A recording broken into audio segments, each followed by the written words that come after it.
Procrastination or putting off work is a very big problem. Even Napoleon Hill, in his world-famous book Think and Grow Rich, says that the main reason people fail is because they don't take action. They postpone their work until tomorrow. Often, people have the habit of postponing work until they have almost no time left to do it. But this is the wrong way to handle tasks, because if you do a little bit of work at a time, you can finish your tasks in much less time and without much difficulty. Let me tell you a story to explain this to you clearly. There was a farmer living in a village. He had a very large field. He had two sons, Ram and Mukesh. Both of them helped their father with the farming. Now, as the farmer was getting old, he started thinking about which son he should give the big field to. To find the answer to this question, he decided to test both his sons. The farmer called both his sons and said, "Cut down the trees near our big field and bring the wood home. Ram will cut the trees on the right side of the field and Mukesh will cut the trees on the left side. I want all the wood at home by the 20th day. Whoever brings more wood will get the big field." The farmer gave both boys 20 days.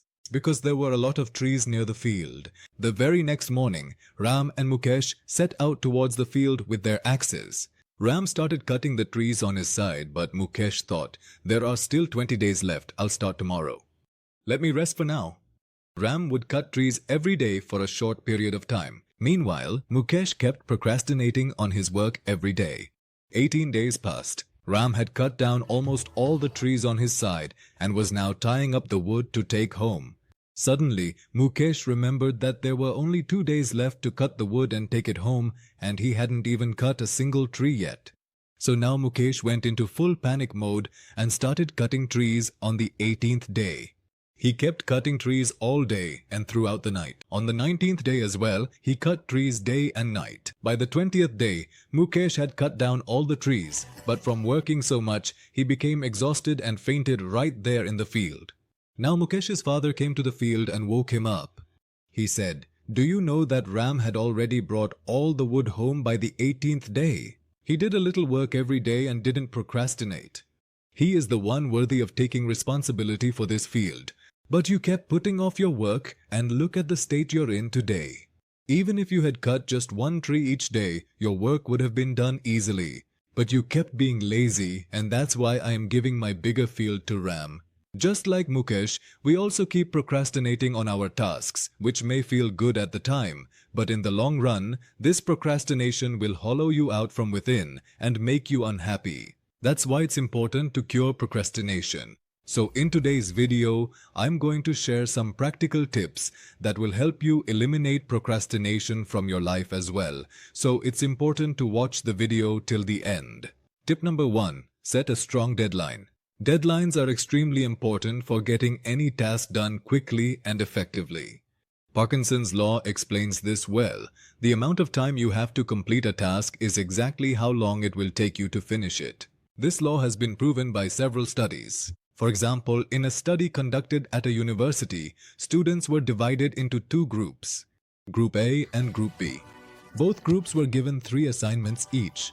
The only difference was that Group A was told they had 30 days to complete all 3 assignments and they could submit them at any time within those 30 days. Meanwhile, Group B was told that they had to complete and submit 1 assignment every 10 days. Now, what happened was that since Group B had a deadline to complete 1 assignment every 10 days, they finished their assignments within each 10-day period.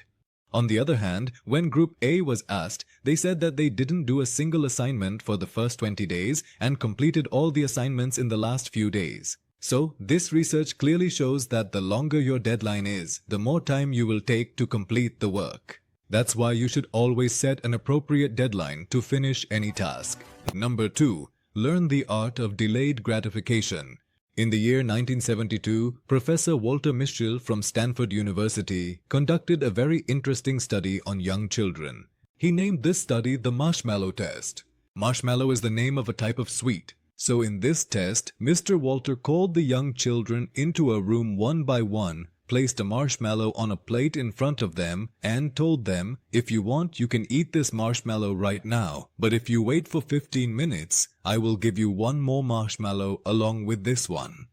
Now, some children couldn't control themselves and ate the marshmallow right away. But some children managed to control themselves and later they received 2 marshmallows. So the conclusion of this study was that the children who controlled themselves and valued delayed gratification went on to lead a better and more meaningful life in the future, compared to those children who couldn't control themselves and got stuck in instant gratification. If we look closely, the very basis of procrastination is instant gratification. Because you see, your mind likes to do things that are easy and fun. Now, all your important and productive tasks like exercising, meditating, waking up on time, eating a healthy diet, finishing office work on time, etc., these also give you gratification and pleasure when you do them. But this gratification is not instant. You have to exercise every day, and only then do you start to feel good. On the other hand, using social media, watching useless videos, or eating junk food gives you instant pleasure, but that pleasure is very short-lived, and afterwards you feel guilt and regret, because none of these activities are truly meaningful or good for you. That's why, if you want to avoid procrastination, think about whether what you're doing will actually help you with self-growth. Will doing this bring me happiness in the future? And after asking yourself all these questions, then go ahead and do the work. This way, you'll avoid doing useless tasks and focus on useful ones. Number 3. Plan everything. Suppose you've just taken a gym membership today and you have to start going to the gym from tomorrow morning. Now, you wake up in the morning. You remember that you have to go to the gym. Then you start thinking, man, I don't even know where my sports shoes are. I don't even have any shorts for the gym. I haven't prepared an energy drink either, and I have to be at the office in an hour and a half. How will I go to the gym today? Forget it. I'll start from tomorrow. In such situations, your chances of procrastinating are the highest. That's why you should always plan your resources, time, and place in advance. Don't just say that you have to go to the gym tomorrow morning. Say that you have to go to the gym at 5 in the morning. So you'll wake up at 4 and you've already kept your sports shoes and shorts nearby, and your energy drink is in the fridge. So when you are fully planned and prepared for the coming day like this, it will really help you go to the gym in the morning and you'll be able to exercise easily without any trouble. Number 4. Eat that frog. First thing in the morning, Brian Tracy, the author of the book Eat That Frog, says that we should tackle the most difficult tasks of our day first. By doing this, we feel satisfied throughout the day because we've already completed all the tough tasks in the morning. And now we can focus on the easier ones. On the other hand, if you keep postponing the most difficult task of your day, you'll end up thinking about it all day long and feel unsatisfied. For example, let's say you've decided that from now on, you'll work out for an hour every morning. But in the morning you think, I'll do it in the afternoon. Then you think, I'll do it in the evening. By doing this, you'll keep thinking about working out all day and feel bothered. It's better to just work out in the morning so you can peacefully focus on other things for the rest of the day. Number 5. Do not depend on motivation. A lot of people get so excited after watching motivational videos that they think, from tomorrow, I'll work really hard. And they actually do it for a week or two. But after that, their motivation fades away. They lose the excitement to keep working and they give up. That's why you shouldn't get caught up in motivation. It comes and goes. Focus on building habits because once a habit is formed, it helps you for life, even when you're not motivated. That's why you should start small but keep a long-term vision because discipline is the key, not motivation. To understand this even better, you can watch our video on atomic habits. Number 6. Just do it. There's a famous quote by Bruce Lee. If you spend too much time thinking about a thing, you will never get it done. Which means that if you think too much about something, you'll never be able to do it. And that's actually quite true.